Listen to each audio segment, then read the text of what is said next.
ஆன்மீக சொந்தங்கள் அனைவருக்கும் அன்பான மாலை வணக்கம். நாம் நம்மளுடைய சேனலில் தொடர்ந்து நிறைய சுவாரஸ்யமான ஆன்மீகம் சார்ந்த தகவல்களை தாங்க பார்த்துட்டு வந்துட்டு இருக்கோம். அந்த வரிசையில் இன்றைய பதிவில் என்ன பார்க்க போகிறோம் அப்படின்னா, மீனராசி அன்பர்களுக்கு இந்த கார்த்திகை மாதம் முடியறதுக்குள்ளே ஏற்படக்கூடிய கிரக மாற்றத்தின் மூலமாக என்ன மாதிரியான பலன்கள் எல்லாம் அடைய போகிறீங்க. கார்த்திகை முடியறதுக்குள்ளேயே உங்களுக்கு பார்த்தீங்கன்னா நிறைய அறிகுறிகள் எல்லாம் தெரிய ஆரம்பிச்சிடும். அடுத்தடுத்து என்ன நிகழப்போகுது அப்படின்றதுக்கான முன்னெச்சரிக்கை அறிகுறிகள் எல்லாம் நீங்கள் பார்த்துருப்பீங்க. ஸோ அதை பற்றின ஒரு தெளிவான விளக்கத்தை தான் இந்த பதிவில் நீங்கள் பார்த்து தெரிஞ்சுக்க போகிறீங்க. வீடியோக்குள்ளே போகிறதுக்கு முன்னாடி நீங்கள் நம்ம சேனலை சப்ஸ்கிரைப் பண்ணாமல் இருக்கீங்க அப்படின்னா மறக்காமல் சேனலை சப்ஸ்கிரைப் பண்ணிக்கோங்க. கூடவே பக்கத்தில் இருக்கிற பெல் சிம்பிளையும் கிளிக் பண்ணிக்கோங்க. அப்போ தான் நாங்கள் போடக்கூடிய வீடியோக்கள் எல்லாமே உங்களுக்கு நோட்டிஃபிகேஷனாக உடனுக்குடன் வந்தடையும். நீங்களும் பார்த்து பயன்பெறலாம். வாங்க வீடியோக்குள்ளே போகலாம்.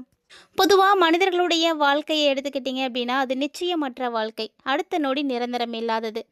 இந்த காரணத்தினால நமக்கு அடுத்து நடக்கக்கூடிய விஷயங்கள் என்ன அப்படின்றத கண்டிப்பாக தெரிஞ்சிக்கவே முடியாது. இருந்தாலுமே கூட ஒரு மனிதனுடைய எதிர்காலத்தில் நடக்கக்கூடிய விஷயத்தை தெரிஞ்சிக்கக்கூடிய ஆர்வமானது எல்லாருக்கிட்டையுமே இருக்கத்தான் செய்யும்.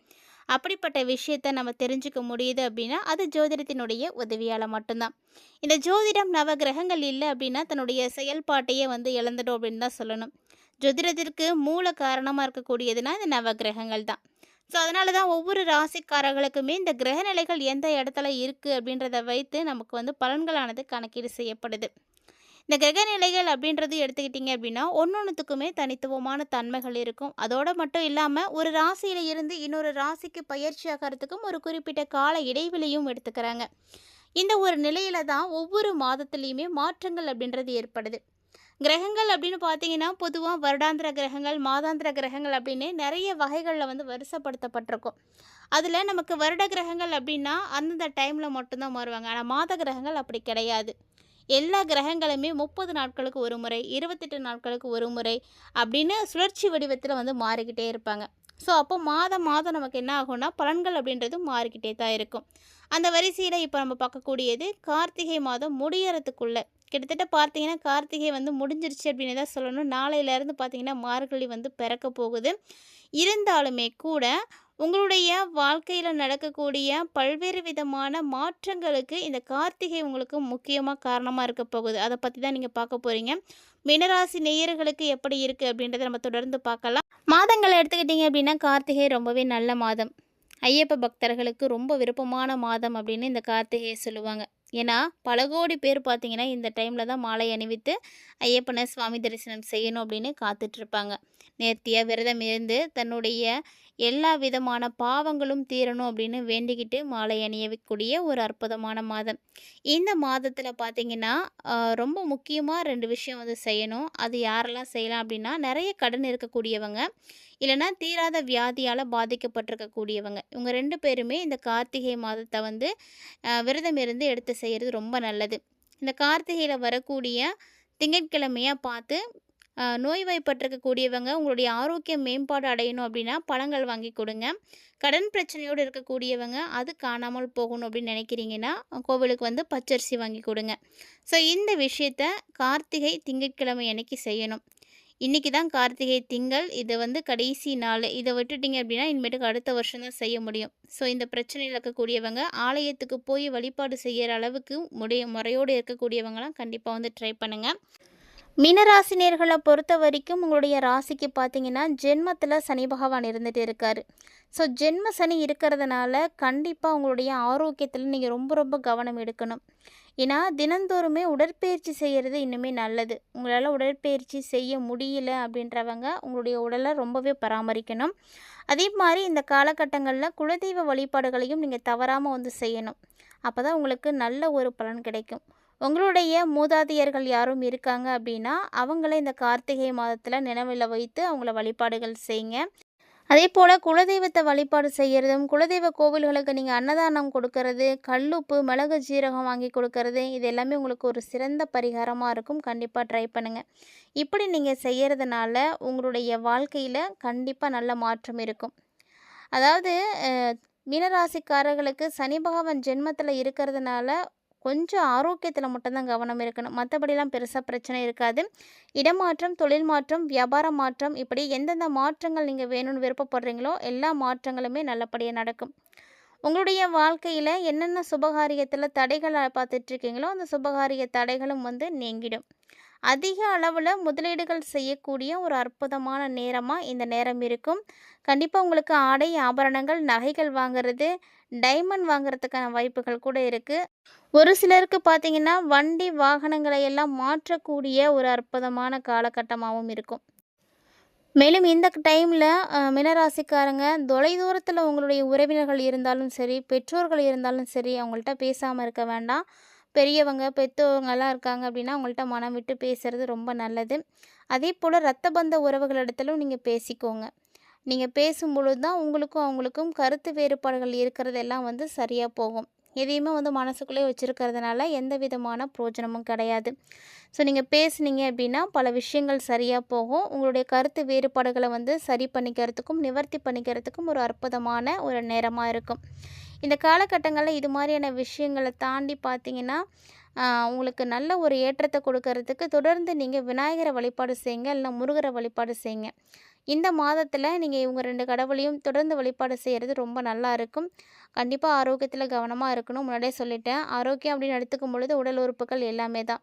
அதுலேயும் குறிப்பாக பல்லு, கழுத்து, தலை, காது, மூக்கு, தொண்டை இந்த மாதிரியான இடங்கள்லாம் ரொம்ப ரொம்ப கவனமாக இருக்கணும். ஸோ ஏதாவது வந்து இன்ஃபெக்ஷன் ஆனுச்சு அப்படின்னாலும் பிரச்சனை தான். வாகனத்தில் வந்து பயணிக்கக்கூடியவங்க இல்லைனா வாகனத்தை இயக்கக்கூடியவர்களாக இருக்கீங்க அப்படின்னா நீங்களும் வந்து கவனமாக இருக்கணும். ஸோ வாகனத்தில் போகிறவங்க விதிமுறைகளையும் கரெக்டாக ஃபாலோ பண்ணிக்கோங்க. ஏன்னா நீங்கள் ரூல்ஸை ரெகுலராக ஃபாலோ பண்ணல அப்படின்னா கூட பிரச்சனை தான் உங்களுக்கு ஏற்படும். ஏன்னா அவ்வளோ நாளாக யாரும் வந்து மாட்டியிருக்க மாட்டாங்க. ஆனால் அப்போ தான் நீங்கள் போவீங்க, நீங்கள் தான் சிக்கிப்பீங்க. ஸோ ஹெல்மெட்டு, சீட் பெல்ட் இதெல்லாம் கரெக்டாக போட்டுக்கோங்க. ப்ராப்பராக உங்களுக்கு வந்து எல்லா லைசன்ஸ்லாம் இருக்கான்னு செக் பண்ணிக்கோங்க. செல்ஃபோன் பேசிகிட்டே வந்து ட்ராவல் பண்ணுறது, வாகனத்தை ஓட்டுறது இந்த மாதிரியான விஷயங்கள்லாம் செய்யாதீங்க. அதனால் நீங்கள் வந்து சிக்கல்களில் வந்து மாட்டிப்பீங்க. பொருளாதாரம் கண்டிப்பாக நல்லா இருக்கும். பணவரவும் நல்லா இருக்கும். ஸோ குடும்பத்தில் சந்தோஷமும் கண்டிப்பாக இருக்குது. இந்த காலகட்டங்களில் நிறைய விஷயங்களில் நீங்கள் தான் வந்து மாற்றங்களை சந்திக்க போகிறீங்க. மேலும் இந்த கார்த்திகை மாதம் பார்த்தீங்கன்னா, உங்களுடைய வாழ்க்கையில் சின்ன சின்ன தடைகளை நீங்கள் சந்திக்கிற மாதிரி தான் இருக்கும். நீங்கள் என்ன செய்யணும்னு நினைக்கிறீங்களோ அந்த செயல்களில் வந்து ஒரு முழுமையை வந்து கிடைக்காது. ஏதாவது ஒரு குறைபாடுகளோட ஒரு மனசுக்கு நிறைவு இல்லாமல் ஒரு தடுமாற்றத்தோடு இருக்கும். நம்ம நினச்சது ஒன்று நடக்கிறது ஒன்றுமா இருக்கே அப்படின்ற மாதிரியான கவலைகள்லையும் நீங்கள் வந்து மாட்டிக்கிறதுக்கு வாய்ப்பு இருக்குது. நிறைய சவால்களையும் நீங்கள் வந்து பார்க்குற மாதிரி இருக்கும்.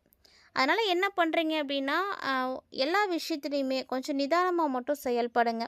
நிதானமாக செயல்பட்டீங்க அப்படின்னாவே போதும், உங்களுக்கு நல்ல மாற்றங்கள் கிடைக்கும். அவசரப்படாதீங்க. வியாபாரமாக இருக்கட்டும், வேலையாக இருக்கட்டும், எதுலேயுமே வந்து ஒரு கவனம் இருக்கணும். ஒரு விஷயத்துக்காக நீங்கள் புதுசாக ஏதாவது செய்யலாம் அப்படின்னு திட்டமிடுறீங்க அப்படின்னா, நீங்கள் திட்டமிடக்கூடிய செயல்கள் வந்து சரியாக தான் இருக்கா அப்படின்றத ஒரு முறைக்கு பல முறை யோசிக்கணும். அதை பற்றின எந்த விதமான நாலேஜுமே உங்களுக்கு இல்லை, எந்த விதமான ஐடியாவுமே இல்லை அப்படின்னா, அது சம்மந்தப்பட்டவங்கள்ட்ட கேட்கலாம். வீட்டில் இருக்கக்கூடிய பெரியவங்களோடு நீங்கள் வந்து கலந்து ஆலோசனைகள் எடுக்கலாம்.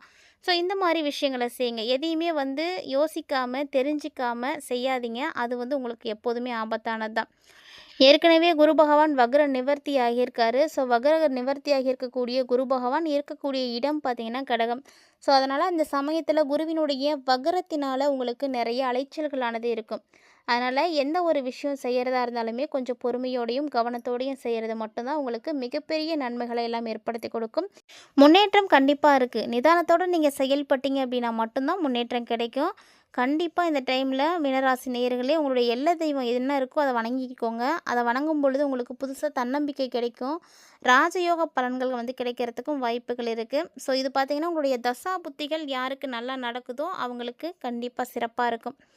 முக்கியமாக இந்த காலகட்டங்களில் பொறுமையாக இருக்கணும், கவனமாக இருக்கணும். இப்படி இருந்தீங்க அப்படின்னா மட்டும்தான் உங்களுக்கு நல்லது. இல்லைன்னா திடீர் பயணங்கள் கூட ஏற்படும். வேலை எல்லாம் வியாபாரத்துலேயும் நிறைய குறுக்கீடுகள் வரும். அதையும் நம்ம சந்திக்கிற மாதிரி தான் இருக்கும். வேலை செய்யக்கூடிய இடத்துலலாம் சின்ன சின்ன பிரச்சனைகள்லாம் தலை தூக்கும். அதெல்லாம் சமாளிக்கிற மாதிரி இருக்கும். திட்டம் பண்ணுங்கள், கரெக்டாக பிளான் பண்ணுங்கள். திட்டங்கள் வந்து சரியாக இருக்குது அப்படின்னா உங்களுக்கு நல்லது நடக்கும். கவனமாக இருங்க, அப்போ தான் வெற்றியும் கிடைக்கும். பணம் மற்றும் நிதி சார்ந்த விஷயங்களில் ஒரு சிலர்லாம் பார்த்தீங்கன்னா நீங்கள் ஏமாந்து போகிறதுக்கும் வாய்ப்புகள் இருக்குது. அதனால் மீனராசிக்காரங்க கொடுக்கல் வாங்கல் விஷயத்தில் யாரும் புதுசாக வராங்க அப்படின்னா அவங்கள நம்பி எந்த விஷயத்தையும் செஞ்சு ஏமாந்துடாதீங்க. ஆதாயம் வந்து குறையறதுக்கும் வாய்ப்பு இருக்குது. அதனால் கொடுக்கல் வாங்கல்லாம் ரொம்ப கவனமாக இருக்கணும். ஆன்மீக ரீதியா கார்த்திகை ரொம்ப சிறப்பான ஒரு மாதமா தான் உங்களுக்கு அமைஞ்சிருக்கு. சின்ன சின்ன விஷயத்த மட்டும் கரெக்ட்டா ஃபாலோ பண்ணிக்கோங்க. இந்த காலகட்டங்கள்ல உங்களுடைய ராசிக்கு என்ன வகைகள்ல நீங்க என்ன மாரியான வழிபாடுகள் செஞ்சா நல்லாருக்கும் அப்படின்றத நீங்க முன்னாடியே பார்த்துருப்பீங்க. இருந்தாலுமே இந்த காலகட்டங்கள்ல நீங்க என்ன எளிமையான வழிபாடுகள் செய்யலாம், பரிகாரங்கள் செய்யலாம் அப்படின்னு பார்த்தீங்கன்னா, செவ்வாய்க்கிழமையில பசுமாடுகளுக்கு வந்து உணவளிக்கிறது உங்களுக்கு சிறந்த ஒரு பரிகாரமா இருக்கும். ஸோ உங்களுடைய கைகளால இந்த ஒரு தானத்த நீங்க செய்யும் பொழுது, உங்களுடைய பல்வேறு விதமான பாவங்கள் வந்து தீர்ந்து போகும். அகத்திக்கீரையை தவிர ஏதாவது ஒரு காய்கறி, பழங்கள கொடுக்கறது இன்னும் நல்லது. அது மட்டும் இல்லாம உங்க வீட்ல பெற்றோர் இருக்காங்க, பெரியவர் இருக்காங்க அப்படின்னா, அவங்களுடைய ஆரோக்கியத்தில நல்ல ஒரு நிலை முன்னேற்றம் வேணும் அப்படின்னு நினைக்கிறீங்கன்னா, இந்த எளிமையான ஒரு பரிகாரத்த செய்யுங்க. ஏன்னா பாதிப்புகள நிவர்த்தி செய்யக்கூடிய ஒரு எளிமையான அற்புதமான பரிகாரம். குடும்ப வழி உறவுகள், சொத்துக்கள் இப்படி எந்த ஒரு பிரச்சனை இருந்தாலும் அதெல்லாம் தீர்றத நீங்க கண்கூடா பார்க்க முடியும். ஸோ கண்டிப்பா ட்ரை பண்ணி பாருங்க. இந்த எளிமையான ஒரு பரிகாரத்தையும். இந்த ஒரு வீடியோ பதிவுல மீனராசி அன்பர்களுக்கு எப்படி இருக்குது அப்படின்றத தெளிவா பார்த்துருப்பீங்க. வீடியோ பிடிச்சிருந்தா லைக் பண்ணுங்க, ஷேர் பண்ணுங்க, மறக்காம கமெண்ட் பண்ணுங்க. மீண்டும் மற்றும் ஒரு தலைப்பில் சந்திக்கலாம்.